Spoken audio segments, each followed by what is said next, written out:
ကျောင်းမှာပဲပကြီးကျောင်းမှာပဲအပေါ်ပကြီးကားတွေလှုပ်သွားတာတို့အဲ့ဒီနိုင်ရီတွေချိတ်ထားတဲ့နိုင်ရီတွေအရင်လှုပ်သွားတော့ဆရာမတွေရောကလေးတွေရောအောက်ဆင်းကြမယ်ဆိုပြီးတော့ဆရာကပြောတော့အောက်ကိုအကုန်ဆင်းကြတာပေါ့နော်လမ်းမထွက်နေကြတာပါလေရှင်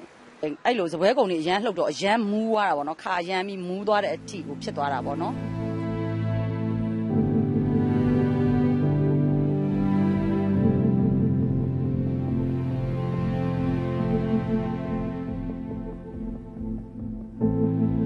လောက်တဲ့အချိန်မှာတော့ကျွန်တော်ဒီမှာက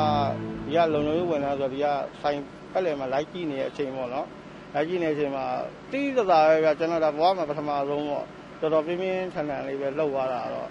အချိန်လည်းနည်းနည်းကြာတယ်ပေါ့နော်4-50မိနစ်လောက်တော့ကြာတယ်လှုပ်တာဟိုအဲ့လိုလှုပ်ပြီးချင်းတော့တစ်ခါမှလည်းမကြုံဘူးတော့ခေါင်းလေးပါတော့မူးတက်လာပေါ့နော်အဲ့လိုမျိုးဟုတ်အိမ်ဘက်ကတော့လမ်းပြောတာတော့အဲ့လိုမျိုးတော့အိမ်မှာတော့ထိခိုက်မှုတော့မရှိဘူးပေါ့နော်ဒါပေမဲ့ခလေးတော့နည်းနည်းတော့လန့်သွားတာပေါ့ကြီးမလေးဆိုလဲခေါင်းလေးပဲမူးပြီးတော့အခုတည်းကခေါင်းမှုနေတော့ပေါ့